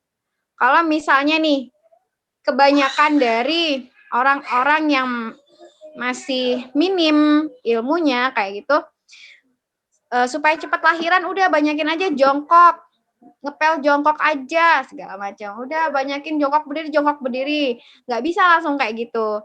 Jadi kita mesti melakukan kasih ruang dulu ke ke panggulnya. Kalau misalnya nggak dikasih ruang, di jongkok, bayinya dipaksa atau nggak secara otomatis bakal ditekan-tekan ke bawah terus, itu yang ada juga susah masuk karena di bawah belum ada ruang kayak gitu kan. Apalagi kalau si pelviknya masih mencang-menceng, bayinya kemana tapi udah dijongkokin, dianya kemana kayak gitu, nggak pas gitu masuknya. Itu makanya mesti creating space dan balancing di awal. Terus release muscle ini dilihat otot-otot mana yang tegang, apakah psoas muscle-nya mendek, misalnya dia lebih sering ngeringkuk badannya, berarti psoas muscle-nya mendek, itu mesti di release gitu, biar punya cukup ruang, jadi saling berkesinambungan. Terus barulah movement-nya ini, oke, sudah ada ruang, sudah seimbang, sudah elastis otot-ototnya, barulah yuk jongkok gitu, jongkok berdiri segala macam. Terus movement and gravity dimanfaatkan memanfaatkan gravitasi. Nah, ini contoh-contoh gerakan-gerakan yang bisa dipakai. Nggak mesti semuanya. Jadi bisa cuman ini gerakan kneeling. Ini gerakan kneeling. Ini atau dari berlutut atau merangkak. Ini bisa cuma diambil 2 aja contoh. Ini gerakan-gerakan ini aman untuk semua trimester insya Allah. Nah, ini yang untuk di atas, dia lebih ke creating space sama balancing. Ini kan. Nah, terus juga di sini, untuk cat cow pose yang sering kesalahan terjadi, itu di drop banget, jadi ngelengkung di di arkus lumbalnya itu. Jadi kalau pas di mana sih? Oh, sini nih. Ini cat, nih cow. Pas cow dia pinggangnya dicengklongin ke bawah, itu bisa ngebebanin si rectus abdominis. Seharusnya dia udah rata aja, netral, dan ini pun bayinya pun ngerasa jadi hugging baby gitu. Kalau posisinya benar. Terus pada saat cat, selangkung-selangkungnya nggak apa-apa. Pada saat cow, nggak boleh ada penekanan berlebihan. Jadinya kan belly compression, abdominal muscle-nya nggak terperhatikan, balik ke formula yang tadi. Terus banyak. Nah ini bisa kalau nanti terjun ke ranah ini, bisa dipakai contoh-contohnya. Terus juga ini antara bahu sama panggul mesti sejajar, panggul sama rib mesti sejajar, kayak gitu. Nggak bisa panggul kemana, bahunya kemana, nggak bisa kayak gitu. Ini kayak gini juga.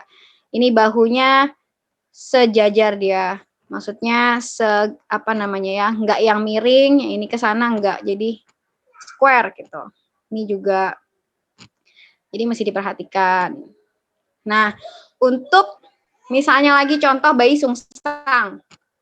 Bayi sungsang berarti kita butuh creating space, balancing dulu, release muscle dulu. Nah, movementnya supaya dia muter kayak gitu, dia muter dan atas sini ibunya lebih nge-create space, itu dilakukan gerakan-gerakan inversi. Ini biasanya buat balancing supaya ototnya atas bawah itu seimbang, jadi nggak ada yang lebih maksudnya biasanya ini dipakai buat sungsang kayak gitu. Jadi bingung aku sendiri. Ini biasanya pakai buat sungsang, terus ini buat bayinya supaya lebih turun ke dasar panggul kayak gitu. Biar persiapan persalinan itu buka open hip, open panggul kayak gitu, di gerakan-gerakan gini. Terus ini untuk gerakan berdirinya. Nah, aku mau nanya nih sekarang. Ke siapa lagi? Muhammad Nabil. Ada? Iya, Kak. Ada, Kak. Kalau bayinya sungsang, boleh nggak dikasih gerakan-gerakan itu? Boleh, Kak. Itu kan ada tadi kan kalau nggak salah yang bayi sungsang tuh usahain ibunya banyak gerak, terutama ruku ya, Kak. Itu kan ada yang kayak gerakan ruku juga. Jadi kayaknya boleh sih, Kak. Bukan, bagian yang ini, baris kedua sama ketiga, kira-kira buat sungsang boleh nggak? Kayaknya nggak boleh deh, Kak. Tadi kan kalau yang bayi sungsang kan bawahnya kayak dia menyempit gitu kan. Jadi kalau kasih gitu kan malah makin menyempit. Iya, makin menyempit, dan bahkan bayinya bisa lahir sungsang juga gitu. Kecuali memang pas mau lahiran udah bayinya nggak muter-muter, ya udahlah dok kita lahirin sungsang aja misalnya kayak gitu. Nah ini ngebantu si janin makin turun ke dasar panggul gitu. Kalau sungsang jangan dikasih gerakan-gerakan yang membuka panggul. Boleh untuk sekedar stretching, tapi hanya maksimal 3 kali nafas, 3 nafas, nggak boleh lebih dari itu. Nggak boleh digeber. Kayak gini, ini juga ngebantu janin makin turun. Ini untuk sungsang dihindari dulu. Ini bisa bagus buat sungsang. Ini kalau buat persiapan persalinan yang lebih ke gerakan-gerakan buka panggul. Gitu, siapa lagi? Muhammad Ali Faruk. Ada? Ada, Kak. Coba kalau untuk gerakan nge-twist, yang perlu diperhatikan apa?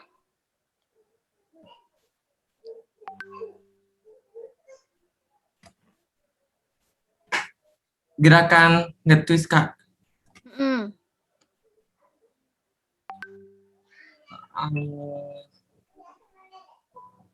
Penapasannya sih, Kak, harus diperhatiin. Apa yang tidak boleh dilakukan pada saat nge-twist atau rotasi, Trang?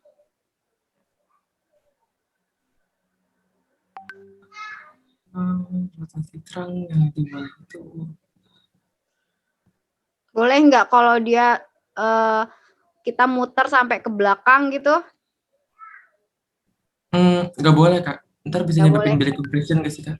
Oke, betul. Jadi hanya sebatas di torakal sini. Lumbalnya nggak boleh di otak-atik. Jadi ini tetap ke depan. Yang muter hanya atas ini, uppernya doang. Gitu ya. Iya, Kak. Oke, aku tanya lagi ke Nabilah Aristawidya. Ada? Ada. Kalau bayinya sungsang, boleh nggak butterfly pose?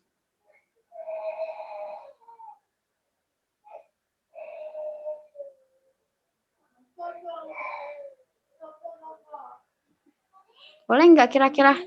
Bayinya lagi sungsang tapi dikasih gerakan ini. Kayaknya enggak deh. Nggak boleh. Kenapa nggak boleh? Karena jadi nggak keputar posisi bayinya, jadi tetap sungsang gitu Kak. Iya, tetap sungsang dan bisa brojol sungsang gitu ya. Gitu, itu. Jadi ini lebih bagus buat apa? Butterfly pose ini. Dikasih ke siapa? Ke yang udah siap lahir bukan Pak? Ya, untuk supaya bayinya makin turun. Jadi panggulnya lebih kebuka. Butterfly pose ini dia open inlet dia, nih open inlet. Terus, nah di sini ada gerakan jongkok. Yang perlu diperhatikan, sini kan bawahnya ada otot dasar panggul ya. Kalau dia terlalu neken ke bawah atau apa namanya ya, pokoknya ini tuh mesti baiknya diganjal sesuatu, balok, atau pada saat melakukan ini dibarengin dengan kegel. Kalau nggak dibarengin dengan kegel, otot dasar panggulnya ambrol. Gitu. Aku pernah merasakannya dan sangat tidak nyaman sekali, menyiksa. Terus ini siapa lagi? Nabila Putri Mahdani. Ada? Ada. Mana ya? Janu Sirsasana. Oh alah ini. Aku mau nanya ini deh. Ini ada Janu Sirsasana. Apa nama ininya ya? Nama bahasa Inggrisnya. One leg. Ini kayak nge-stretching apa ini loh? Apa sih nge-stretch apa yo? Hamstring kan? Sama betis ya. Apa yang nggak boleh dilakukan sama ibu hamil pada saat membungkuk? Yang mesti diperhatikan apanya? Spine-nya harus lurus, Kak. Yes. Beda banget rasanya kalau spine-nya ngeringkuk dibanding spine-nya tetap lurus. Itu lebih berasa ketarik di sini.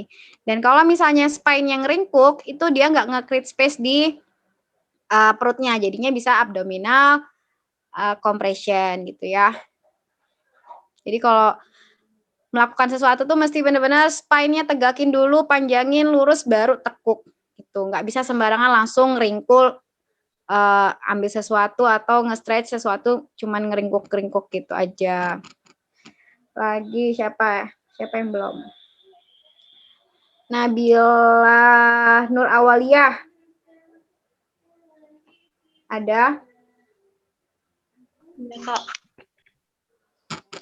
Tanya apa ya? Nabila Nur Awaliyah, nih aku kecilin dulu.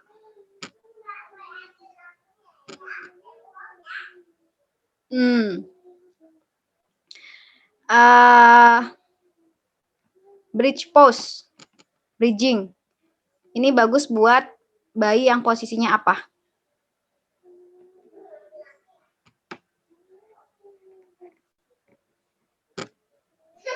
Bridging. Dia nge-create space di mana? Dia kalau bridging itu kalau nggak salah yang sungsang nggak sih, Kak? Ya, kalau sungsang bagus dikasih bridge pose, bridging. Jadi kita ngasih ruang di dasar panggul, jadi ini bisa lebih luas. Nanti pada saat kembali ke posisi diharapkan bayinya muter, ikut muter juga. Ini Viparita Karani, leg top the wall apa sih ini? Ini bagus buat yang kakinya bengkak. Karena kan volume darahnya ibu hamil itu meningkat drastis. Jadi sangat rentan sirkulasi cairannya nggak lancar. Jadi ini bagus buat yang kakinya bengkak, bisa ditambahin ankle pumping gitu. Apalagi dari sini ya. Nah, seperti itu aja.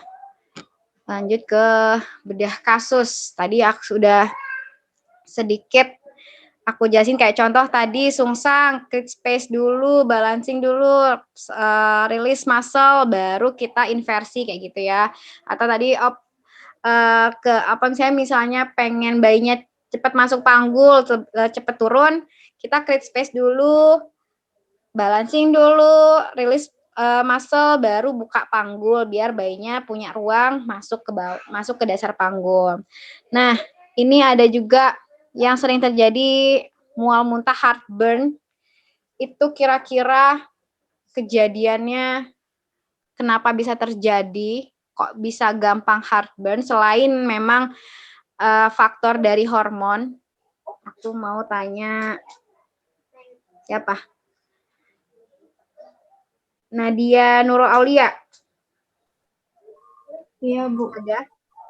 Ada, Bu. Biasanya kalau heartburn, mual muntah, itu kira-kira fisioterapi bisa nyaranin apa? Dari segi gerakan atau postur. Kita kasih ruang kemana?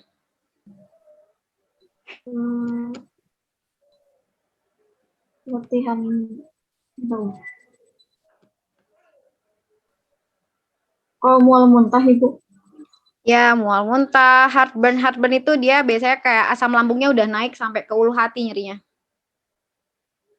Itu pengaruh banget dari postur. Kira-kira dia posturnya gimana nih orang yang sering mual muntah, heartburn?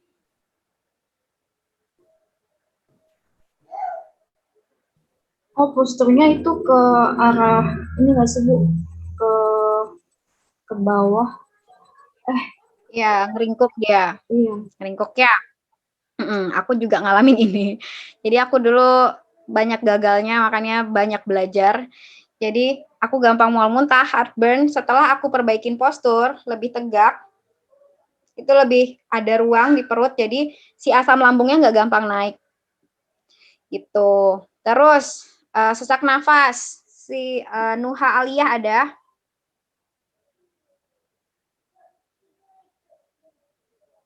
Ada nggak Nuha Aliyah? Nuha Aliyah Marwa. Gak ada. Nur Ismi Filzah. Kak, maaf Kak, saya belum ditanya.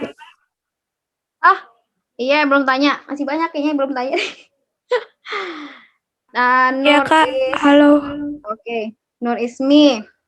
Kalau Pak Ibu hamilnya gampang sesak nafas, kira-kira fisioterapinya saraninnya apa nih? Kita bisa kasih breathing exercise pakai pursed lip breathing gitu mungkin. Itu dari kardio ya, apa namanya? Ya. Kardio respirasi. Kalau dari postur, terus gerakan-gerakan misalnya. Kita bisa kasih chest PT, Kak. Atau koreksi postur. Kasih posturnya gimana?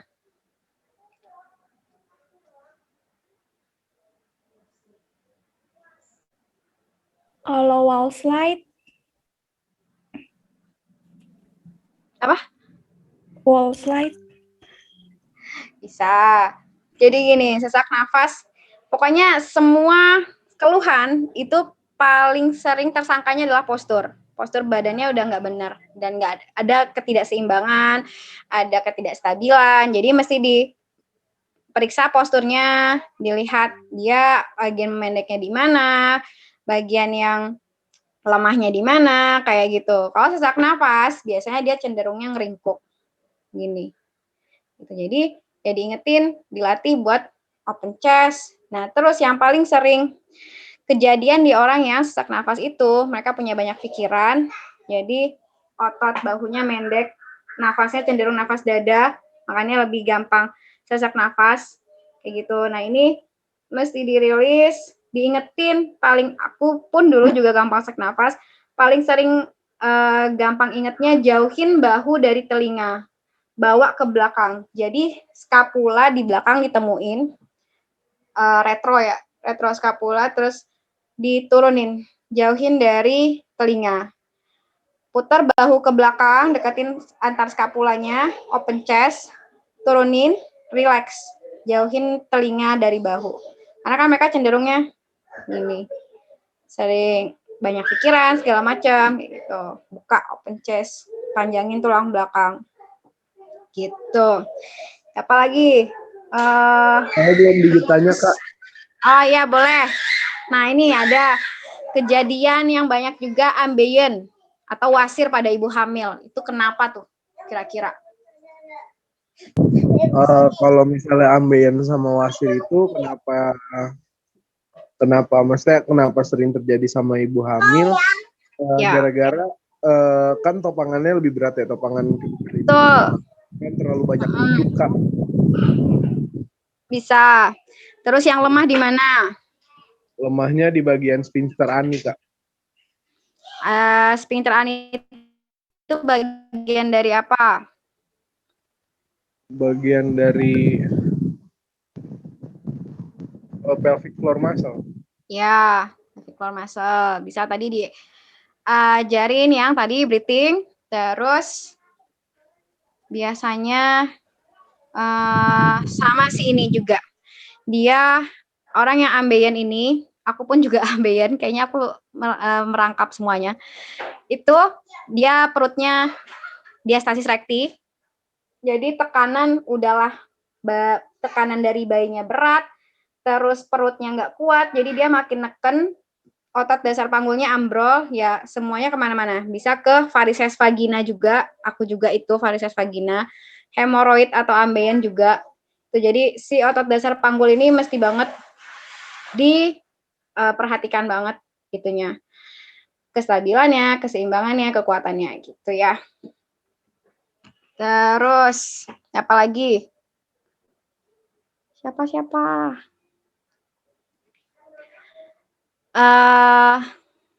Siapa yang belum? Nurul Puspa tadi udah ya? Raden Nurul Puspawardani belum? Belum, Kak. Apa ya? Odem, tahu odem? Kaki bengkak. Kaki bengkak disaraninnya apa nih dari fisioterapi kira-kira? Seperti yang udah Kakak jelasin tadi, bisa pakai Viparilla Karari ya. Karani. Ini intinya ditinggiin ya, dari lebih tinggi daripada jantung. Terus juga tambahannya biasanya kejadian di para ibu yang banyak duduk. Dia kerja di kantoran, banyak duduk, jadi kakinya menggantung. Itu juga dibandingkan sama ibu yang banyak jalan justru malah sirkulasinya lebih lancar dibanding kalau duduk kan gantung aja, jadi peredarannya lebih tidak baik gitu. Odem. Banyak nih kejadian. Terus juga odem itu biasanya karena kelebihan garam. Tinggi garam. Aku pernah lagi hamil makan taro, habis satu gede, habis itu bengkak. Tangan bengkak, kaki bengkak, kayak gitu. Karena kan butuh menguatkan cairan lebih karena garam kan. Gitu. Jadi selain kita dari gerakan dari fisioterapi, saya juga disaranin banyak minumnya biar si ginjalnya sehat, jadi sirkulasinya lancar, kebuang yang enggak kebuang lewat urin gitu. Jadi lebih lancar, ginjalnya lebih sehat. Terus apalagi Nurul, Raden Safira. Masih banyak yang belum nih. Iya, Kak. Raden Safira, kram kaki biasanya ibu hamil kenapa? Terus Iya, Kak, biasanya dia sebanyakan duduk, Kak, pas dia gerakin jadinya kram. Cara menghindarinya, how to avoid-nya biar nggak gampang kram kakinya. Ini dia bisa pakai yang kakinya di stretching ini nih, Kak. Ya, ke kram kaki. Terus Rafikoh, Nur Huwaida. Ada? Iya, Kak. Ada, Kak. Kalau ibu hamil kesemutan, biasanya ada kemungkinan apa aja? Karena kebanyakan duduk, Kak. Terus biasanya kesemutan ini identik dengan apa? Saraf. Karena dia kesemutan duduk. Bisa juga dari saraf. Tunggu. Dari saraf, terus sama sih penanganannya dengan kayak kram kaki untuk dari fisioterapinya. Sama perlu juga kita cari tahu dari segi nutrisi apa yang perlu diperbaiki kayak gitu ya. Lanjut. Ripka Teresia. Iya, Kak. Coba biasanya sciatica pain cara ngehandle-nya gimana? Kalau ada ibu hamil kena sciatica pain, terus biar nggak kena sciatica pain kayak gimana?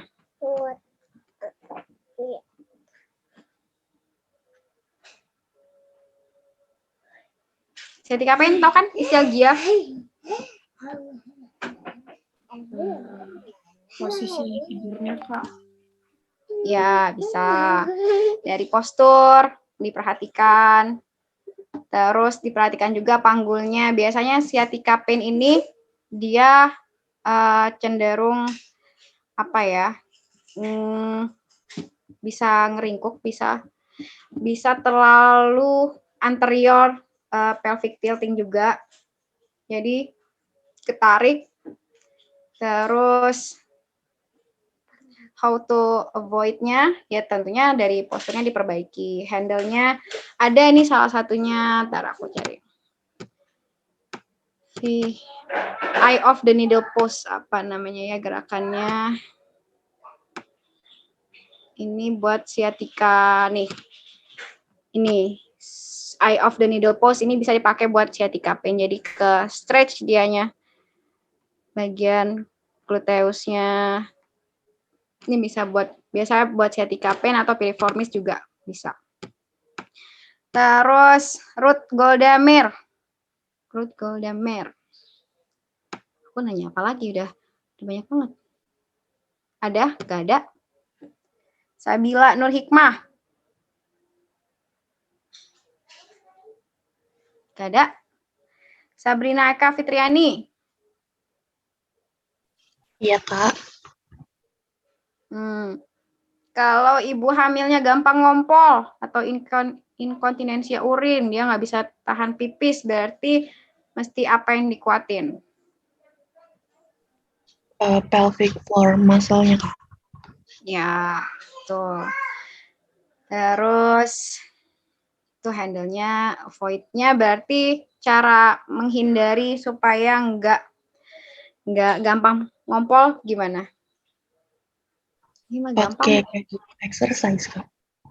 Ya, itu selain itu yang paling utama mesti diingetin, mesti diperbaiki.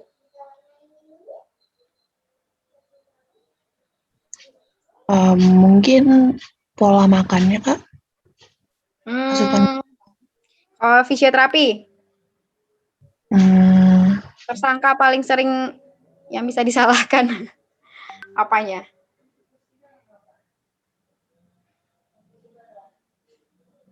Postur. Postur itu paling tersangka banget. Karena nggak gampang buat jaga keseimbangan dari kondisi kehamilan. Karena kan tadi ada hormon relaksin, jadi sendi-sendinya pada join laksitinya itu benar-benar yang nge-stretch banget. Mau nguatin ini, yang ininya lemas. Lagi ini pokoknya lumayan challenging lah kalau jadi ibu hamil itu. Nggak gampang banget buat menjaga keseimbangan. Dan kalau udah ada yang nggak seimbang, nggak stabil itu efeknya ke semuanya. Dan aku pernah merasakan semuanya. Gitu. Terus apa lagi ya? Udah kayaknya. Yang lain yang belum kebagian berarti bonus. Gitu. Ini hampir jam 3. Ada yang mau ditanyain nggak?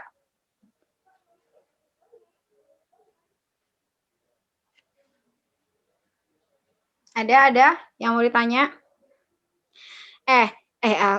nggak sopan banget aku. Ini apa namanya? Maaf. Ini tuh ya ranahnya fisioterapi banget. Terus lu kalau misalnya nih kan kadang mikirnya lulus fisioterapi tuh ke klinik, olahraga kayak gitu.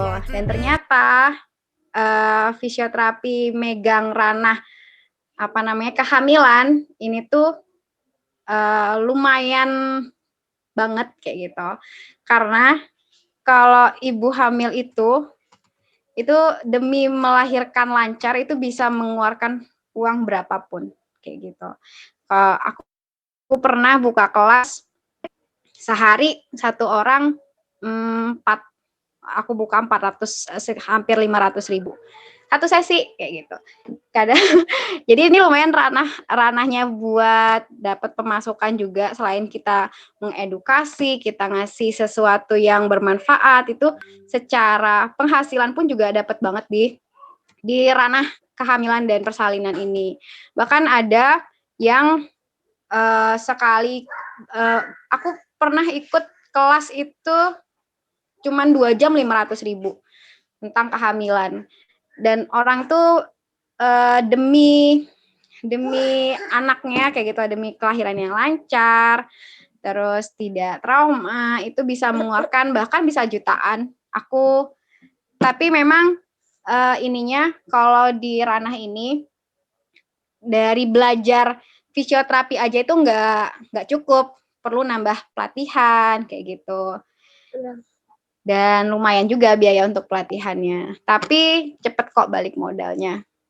Kalau ada doula, pendamping persalinan, itu sekali dampingin itu bisa sekian juta. Jadi lumayan banget. Ada juga buka kelas, sekali buka kelas 4 kali pertemuan 1,5 juta. Nah itu ranah banget fisioterapi. Dan enak lah, seru. Nah, terus kenapa sih penting banget? Kenapa sih mesti memperjuangkan persalinan alami kayak gitu? Karena kan persalinan alami itu memang yang fitrahnya. Kalau sesuatu tidak berjalan sebagaimana fitrahnya itu pasti banyak efek sampingnya, banyak cascade intervention-nya di kedepannya kayak gitu. Jadi kalau lulus fisioterapi jangan cuma kepikiran rumah sakit. Kalau misalnya langsung nikah, buka kelas di rumah tuh bisa banget. Itu ranah. Jadi jangan, aku pun dulu pernah merasa kayak menyesal. Apa sih ini fisioterapi kayak gitu, duit gajinya kecil kayak gitu. Ternyata enggak juga, namanya rezeki ya. Ternyata bisa punya ranah yang lain kayak gitu. Aku merasa beruntung lah, sangat beruntung masuk fisioterapi. Karena semuanya bisa masuk. Ada yang mau tanyain nggak? 2 menit lagi nih.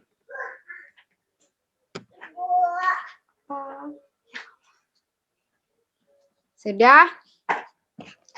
Kalau udah nggak ada lagi, mungkin itu aja dari aku. Aku mohon maaf kalau banyak kekurangan, salah, yang benar pastinya dari Allah, yang salah pastinya dari aku.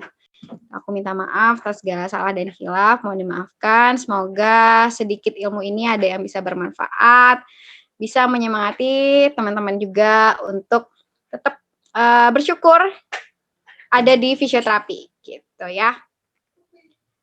Udah, aku tutupnya gimana nih? Aku kembalikan ke ketua kelas kah apa gimana? Baik Bu, terima kasih. Ya, selesai. Ya, makasih banyak. Aku tutup ya. Assalamualaikum warahmatullahi wabarakatuh. Waalaikumsalam warahmatullahi wabarakatuh. Terima kasih. Waalaikumsalam. Terima kasih Kakak.